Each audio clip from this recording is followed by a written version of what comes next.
कैसे हो मित्रों। आप सभी का फाइटर्स क्लासेज की ऑनलाइन क्लास में हार्दिक अभिनंदन और स्वागत। मैं पूरनमल शर्मा। आज हमारे राजनीति विज्ञान के एक नए टॉपिक को लेकर के हम चर्चा कर रहे हैं। हमारा टॉपिक है भारत के अब तक के प्रधानमंत्री। देखिए, ट्रिक के माध्यम से हम अब तक के प्रधानमंत्री जो 1947 से लेकर के 2025 तक बने हैं उनकी चर्चा करेंगे। उनका क्रम वाइज सीरियल है कि सर्वप्रथम प्रधानमंत्री कौन रहे, उसके बाद प्रधानमंत्री कौन बने, उनको लेकर हम चर्चा करेंगे।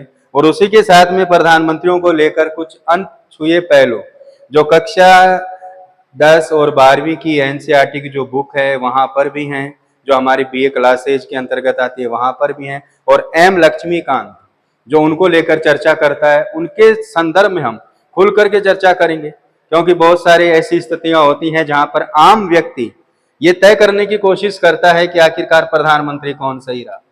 जैसे कि वर्तमान के अंदर ही हमारा जो 2025 का समय रहा उसमें विशेष रूप से आम लोगों ने भी ये चर्चा की कि आखिरकार प्रधानमंत्री नरेंद्र मोदी जो हैं वर्तमान में कहां तक वो सही हैं, और उनकी तुलना की गई थी पूर्व प्रधानमंत्री रही और भारत के अब तक की एकमात्र महिला प्रधानमंत्री इंदिरा गांधी। तो मैं आज एनसीईआरटी के बुकों के तथ्य के आधार पर, एम लक्ष्मीकांत के तथ्यों के आधार पर, और जो हमारी भारतीय राजनीति में वास्तविक जो सच्चाई है उसको लेकर चर्चा करेंगे। एक एक प्रधानमंत्रियों के संदर्भ में भी कि कहां कहां पर हमारे किस प्रधानमंत्री के द्वारा कौन से निर्णय सही रहे, कौन से निर्णय गलत रहे। सबसे पहली बात तो देखिए ये है कि अब तक जो हमारे प्रधानमंत्री रहे हैं, चाहे वो इंदिरा गांधी जी का समय विशेष रूप से जाना जाता है, और साथ ही के अंदर वर्तमान में नरेंद्र मोदी जी जो आम लोगों तक अपनी पहचान बना चुके हैं उनका। लेकिन क्या इनके अलावा भी ऐसे हमारे प्रधानमंत्री रहे हैं जिन्होंने भारतवर्ष को गौरवान्वित किया? उनके अंदर देखिए लाल बहादुर शास्त्री, जिनके बारे में विस्तृत व्याख्या हमारे पास नहीं है कि लाल बहादुर शास्त्री किस प्रकार से अपने प्रधानमंत्री काल में उन्होंने भारतवर्ष को गौरवान्वित किया था। आम व्यक्ति सिर्फ इतना सा जानता है कि लाल बहादुर शास्त्री देश के प्रधानमंत्री बने, ताशकंद समझौता हुआ और जनवरी 1966 के अंदर उनकी मृत्यु हो गई। बस यहाँ तक ही सीमित है। इसके अलावा लाल बहादुर शास्त्री की भारतीय राजनीति में क्या अहम भूमिका रही उसके बारे में हम जहां तक भी मानते हैं आम व्यक्तियों को मालूम नहीं। उसके बाद में विश्वनाथ प्रताप सिंह, जिनका सिर्फ नाम मालूम है, बाकी कहानी मालूम नहीं है कि विश्वनाथ प्रताप सिंह ने आखिरकार किस प्रकार से भारतीय राजनीति में अपनी भूमिका निभाई थी। क्योंकि ध्यान रखिएगा, राजीव गांधी, विश्वनाथ प्रताप सिंह और पीवी नरसिम्हा राव, इनकी विशेष जो भूमिका रही है वो हमारे स्थानीय स्वशासन के अंदर भी है। लेकिन हमें सिर्फ इतना सा मालूम है कि राजीव गांधी के समय स्थानीय स्वशासन को संवैधानिक दर्जा देने का प्रयास किया गया। उसके बाद में दूसरा प्रयास पीवी नरसिम्हा राव के समय हुआ, और फिर नेक्स्ट में अगर हम बात करें दूसरा विश्वनाथ प्रताप सिंह के समय हुआ, फिर पीवी नरसिम्हा राव के समय, यहीं तक सीमित है। बाकी उन्होंने अपने कार्यकाल के अंतर्गत और कौन से कार्य किए थे उनसे हम बिल्कुल अनभिज्ञ हैं। तो मैं पूरनमल शर्मा कोशिश करूंगा कि हम वास्तविक रूप से प्रधानमंत्रियों की कुछ अनछुए पहलुओं के बारे में चर्चा करें, जिसके लिए मैंने विशेष प्रयास किया और आपसे वो विचार शेयर करना चाहूंगा। तो देखिए, सबसे पहले तो 1947 से लेकर के 2025 तक हमारे जो प्रधानमंत्री रहे हैं उनका वास्तविक कर्म क्या है, तो साधारण से ट्रिक के माध्यम से हम उसे याद कर सकते हैं जो आपके सामने प्रस्तुत है। देखिए, हमारा पॉइंट बनता है, जवा है गुलजारी लाल है गुलजारी, इंदिरा मोरा चरणा में, इंद्र राज विश्व का चांद, नरसिम्हा अटल देव गौड़ा, इंद्र अटल अटल मन मोदी। तो यहां पर देखिए, सबसे पहले हम चर्चा कर रहे हैं हमारे प्रधानमंत्रियों की। तो सबसे पहले देखिए अपन चर्चा करेंगे जवाह है गुलजारी। देखिए मित्रों, जवाह का मतलब है पंडित जवाहरलाल नेहरू। जहां पर जवाह शब्द का मतलब क्या होगा, पंडित जवाहरलाल नेहरू। तो यहां पर जवाह का मतलब हो गया पंडित जवाहरलाल नेहरू। स्वतंत्र भारत के प्रथम प्रधानमंत्री पंडित जवाहरलाल नेहरू, जिनकी 3 बातें विशेष रूप से हैं। पहली बात, भारत के एकमात्र ऐसे प्रधानमंत्री जो निर्वाचित भी और मनोनीत भी। क्योंकि हम सब जानते हैं कि भारत के प्रथम और एकमात्र मनोनीत प्रधानमंत्री बने थे पंडित जवाहरलाल नेहरू। और जब 1952 के अंतर्गत हमारे संसदीय चुनाव हुए और उस दौरान जो निर्वाचित प्रधानमंत्री बने प्रथम प्रधानमंत्री वो भी कौन थे? पंडित जवाहरलाल नेहरू। और तीसरी सबसे बड़ी बात इनकी है कि इकहरी एकमात्र ऐसे प्रधानमंत्री है जिनके पास दोहरी नागरिकता थी। ये जरूर ध्यान रखिएगा, क्योंकि पंडित जवाहरलाल नेहरू हमारे भारतवर्ष के एकमात्र ऐसे व्यक्ति भी रहे हैं जिनके पास दोहरी नागरिकता थी। उसके बाद में दूसरा जो शब्द आ रहा है यहाँ पर हमारा वो है गुलजारी, और गुलजारी का मतलब है यहाँ पर गुलजारी लाल नंदा। गुलजारी का मतलब क्या होगा? गुलजारी लाल नंदा। ध्यान रखिएगा, हमारे जो दूसरे प्रधानमंत्री के पद पर पहुंचे लेकिन प्रधानमंत्री नहीं, कार्यवाहक प्रधानमंत्री। ध्यान रखिएगा मित्रों, गुलजारी लाल नंदा भारत के एकमात्र कार्यवाहक प्रधानमंत्री रहे हैं। ध्यान रखना, एकमात्र भारत के कार्यवाहक प्रधानमंत्री कौन थे? सिर्फ गुलजारी लाल नंदा। अब तक के इतिहास में सिर्फ एक बार ही कार्यवाहक प्रधानमंत्री बने हैं और वो कौन थे? गुलजारी लाल नंदा। ध्यान रखिएगा। उसके बाद में जो तीसरा वर्ड आपका लाल, इसका मतलब है सीधा सा लाल बहादुर शास्त्री। यहां पर लाल का मतलब क्या हो जाएगा? लाल बहादुर शास्त्री। ध्यान रखिएगा, क्रम के हिसाब से पहले प्रधानमंत्री बने पंडित जवाहरलाल नेहरू, सेकंड प्रधानमंत्री आएंगे लाल बहादुर शास्त्री, क्योंकि गुलजारी लाल नंदा तो कार्यवाहक प्रधानमंत्री बने थे। उसके बाद में देखिए वापस नाम आ रहा है गुलजारी, यानी कि गुलजारी लाल नंदा को एक बार फिर से मौका मिला कार्यवाहक प्रधानमंत्री बनने का। तो ध्यान रखिएगा, भारतीय प्रधानमंत्रियों के इतिहास में अब तक 2 बार कार्यवाहक प्रधानमंत्रियों का कार्यकाल हमने देखा है, लेकिन दोनों बार जो कार्यवाहक प्रधानमंत्री बने हैं वो कौन है भाई? गुलजारी लाल नंदा। क्योंकि प्रथम समय जब पंडित जवाहरलाल नेहरू की मृत्यु हुई तो उस समय कार्यवाहक प्रधानमंत्री बन गए गुलजारी लाल नंदा। उसके बाद में जब लाल बहादुर शास्त्री प्रधानमंत्री बने और उनकी जब मृत्यु हुई तो फिर से कार्यवाहक प्रधानमंत्री बनने का मौका किसको मिल गया? गुलजारी लाल नंदा को। उसके बाद में देखिए नंबर 3 पर देश की प्रधानमंत्री बनती है प्रथम महिला, इंदिरा का मतलब है इंदिरा गांधी। ध्यान रखिएगा, ये मात्र एक महिला प्रधानमंत्री है भारत की जिनका नाम है इंदिरा गांधी। तो तीसरे प्रधानमंत्री के रूप में हमारे सामने कौन आ रही है? इंदिरा गांधी। उसके बाद में नंबर आता है 4 पर, मोरा का मतलब है मोरारजी देसाई। मोरारजी देसाई, ये जरूर ध्यान रखें।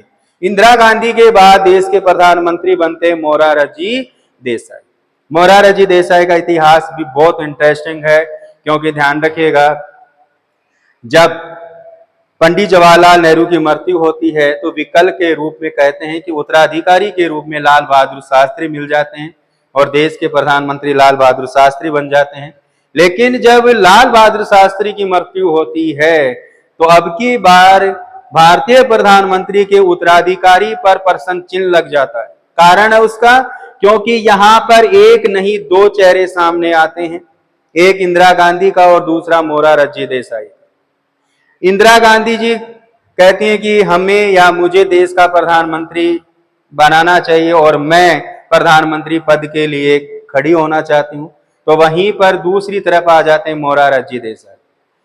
कक्षा 12 की जो एनसीईआरटी की बुक है वहां पर बाकायदा लिखा हुआ है कि अब की बार उत्तराधिकारी का संघर्ष हुआ और इस संघर्ष ने भारतीय राजनीति में एक नई पहल शुरू कर दी। और ध्यान रखिएगा, इस संघर्ष का परिणाम इस प्रकार हुआ कि भारतीय राजनीति में अब आगे प्रधानमंत्री सिर्फ एक व्यक्तिगत रूप से नहीं, एक गुट के रूप में बनने शुरू हो गए कि जिसके पास जितना गुट है, जिस हिसाब से उसके व्यक्ति उसके साथ हैं, उसी हिसाब से उसकी जीत होना तय है।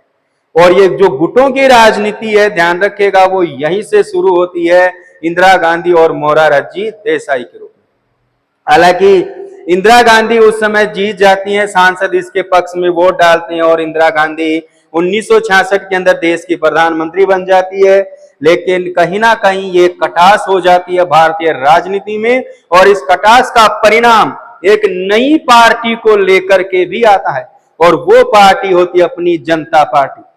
क्योंकि ध्यान रखिएगा, मोरारजी देसाई अब आगे इस रणनीति में लग जाते हैं कि अब इंदिरा गांधी का इस तथ्य से लेकर के बदला कैसे लिया जाए, और आखिरकार उसकी भी हम विस्तारित चर्चा करेंगे।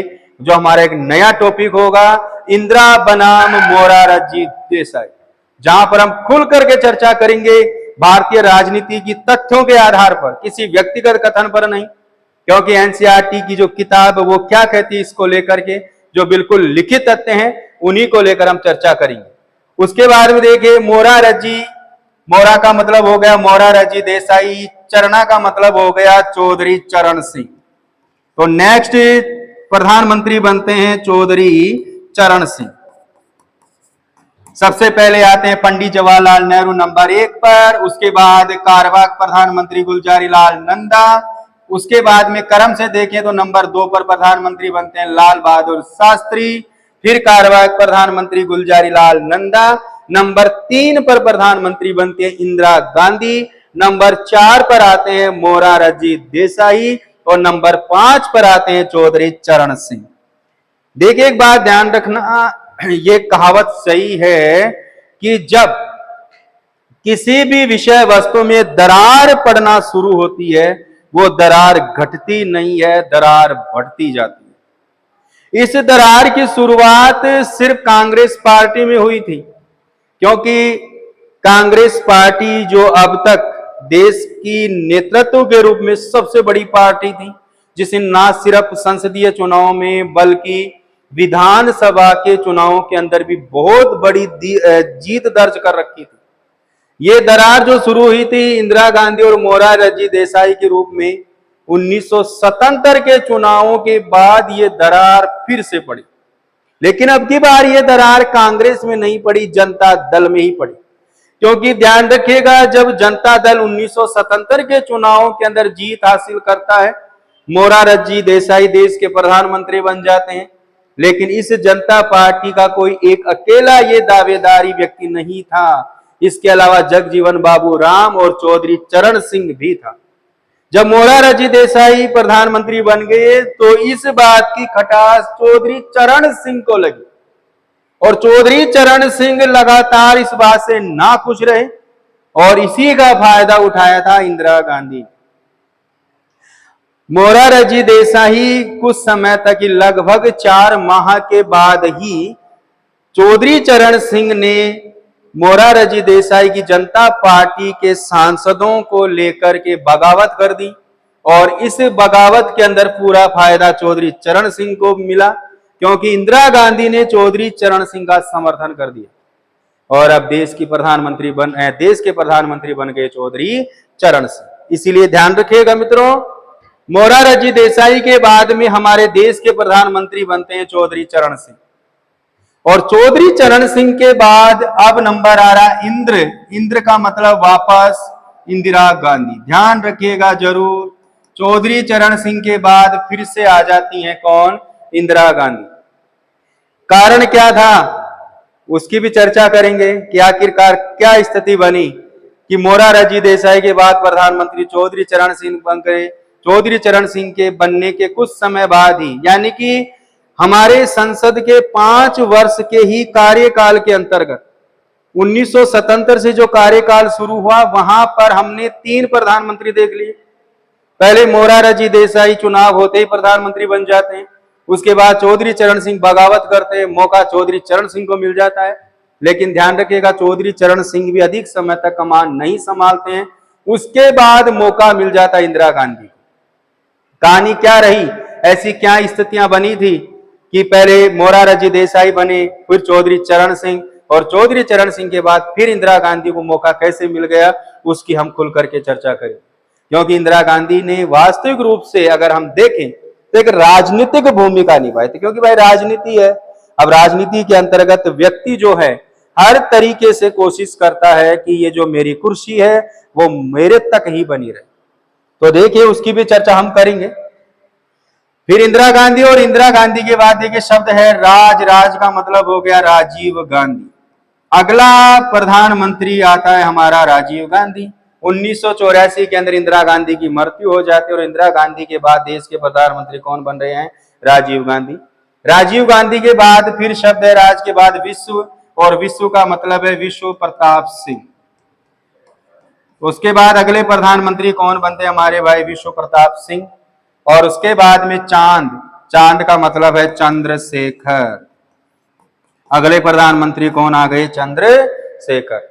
उसके बाद में नरसिम्हा, नरसिम्हा का मतलब हो गया पीवी नरसिम्हा राव। तो अगले प्रधानमंत्री कौन हो गए भाई? पीवी नरसिम्हा राव, ध्यान रखना। उसके बाद आ गए अटल, अटल का मतलब हो गया अटल बिहारी वाजपेयी। तो अगले प्रधानमंत्री कौन बन गए? अटल बिहारी वाजपेयी। उसके बाद में है देवगौड़ा, ध्यान रखिएगा। अटल बिहारी वाजपेयी के बाद आते हैं HD देवगौड़ा। तो अगले प्रधानमंत्री हमारे कौन बनते हैं? HD देवगौड़ा। और HD देवगौड़ा के बाद फिर इंद्र कुमार गुजराल। इंद्र का मतलब क्या होगा? इंद्र कुमार गुजराल। और इंद्र कुमार गुजराल के बाद फिर अटल बिहारी वाजपेयी। वापस कौन आ जाएंगे? अटल बिहारी वाजपेयी। और अटल बिहारी वाजपेयी के बाद पुनः मौका मिलेगा फिर अटल बिहारी वाजपेयी वापस। उसके बाद मनमोहन सिंह, और मनमोहन सिंह के बाद में आ जाएंगे नरेंद्र दामोदर दास मोदी। मोदी का मतलब क्या हो जाएगा? नरेंद्र दामोदर दास मोदी। तो इस प्रकार ध्यान रखिएगा, ये हमारे अब तक के क्या हो गए? प्रधानमंत्री। सबसे पहले नंबर 1 पंडित जवाहरलाल नेहरू, नंबर 2 कार्यवाहक प्रधानमंत्री गुलजारीलाल नंदा। उसके बाद क्रम से दूसरे प्रधानमंत्री लाल बहादुर शास्त्री, फिर वापस कार्यवाहक प्रधानमंत्री गुलजारीलाल नंदा।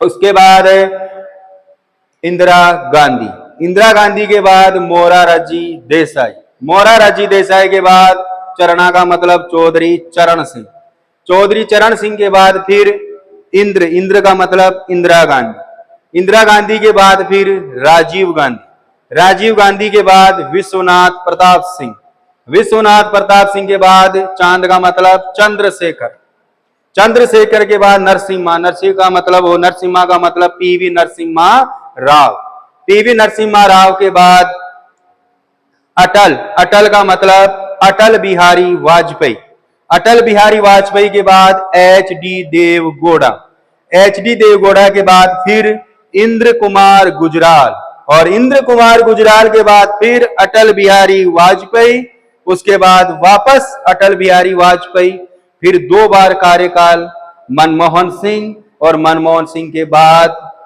नरेंद्र दामोदर दास मोदी, जो क्रम से तीसरी बार प्रधानमंत्री बन गए, क्योंकि अब की बार तीसरे प्रधानमंत्री के रूप में अपना कार्यकाल निभा रहे। पहले 2014, फिर 19 के बाद अब 24, जो वर्तमान के अंदर इनका चल रहा है 25 में, सॉरी। तो अब तीसरा कार्यकाल है नरेंद्र मोदी का। ये हमारे अब तक के प्रधानमंत्री रहे हैं।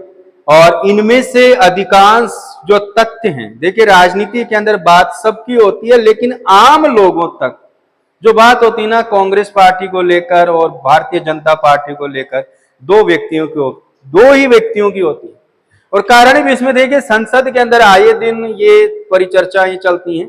अभी कुछ समय पहले संसद के अंतर्गत हमने देखा था कि लोकसभा की जब बैठक चल रही थी, तो वहां पर एक भारतीय जनता पार्टी के सांसद ने जो है एक शब्द कह दिया था कि आप सारी योजनाओं के नाम अपने दादी के नाम पर रखते। और हमारी राजनीति का एक, राज्य व्यवस्था का एक उपकरण भी रहा। सांसदों ने जवाब भी दिया कि आपने ऐसा शब्द बोल करके हमारा अपमान किया है। और दूसरी बात, अभी जो एक तथ्य रहा है हमारा लेकर के नरेंद्र मोदी जी को लेकर और इंदिरा गांधी जी को लेकर, लेकिन देखिए कारण है इसमें, क्योंकि हम सिर्फ बात अपनी पार्टी के आधार पर नहीं कर सकते। क्योंकि जहां तक हम ये मानते हैं कि भाई कांग्रेस पार्टी है, कांग्रेस पार्टी का व्यक्ति है, तो उनके हिसाब से इंदिरा गांधी जी सही हैं। कोई भारतीय जनता पार्टी से जुड़ा हुआ तो उनका मानना है कि भाई नरेंद्र मोदी जी जो हैं वो सबसे सही रहे हैं और एक अच्छे प्रधानमंत्री हैं, और कई तो ये कहते हैं कि सबसे अच्छे प्रधानमंत्री। लेकिन वास्तव में हमारी राजनीतिक जो व्यवस्था है वो क्या कहती है, उनके द्वारा किए गए निर्णय क्या कहते हैं। अब चाहे प्रधानमंत्री कोई भी हो, यह आवश्यक नहीं है कि उनका हर निर्णय सही हो, निर्णय सही भी हो सकता है और गलत भी हो सकता है। देखिए यहाँ पर मित्रों में एक विशेष तथ्य पर बात कर रहा हूं हमारे, और उन तथ्यों को लेकर हम आगे चर्चा करेंगे, जहां पर, और वो भी सिर्फ तथ्यात्मक, व्यक्तिगत रूप से नहीं कि हम किसी व्यक्तिगत रूप से राजनीतिक अनुभव के आधार पर ये बात कहें, या फिर हम सिर्फ एक चेहरे के आधार पर ये चर्चा करें, बिल्कुल नहीं। हम बात एक शिक्षक के रूप में हूं, और शिक्षक के रूप में चर्चा वही की जाएगी जो बाकायदे बुकों में लिखी हुई है, किताबों में लिखी हुई है। और उन्हीं को लेकर के हम वापस अगली क्लास में, जो फाइटर्स की ऑनलाइन क्लास आपके लिए हमेशा प्रयास करेगी कि हम उन बातों पर चर्चा करें और खुल करके उन पर विचार करें और समझें कि वास्तविकता क्या थी, और हमारी जो बुकों का इतिहास है, जो किताबों में लिखा हुआ इतिहास है राजनीति का, वो उनके बारे में क्या कहता है। Best of luck.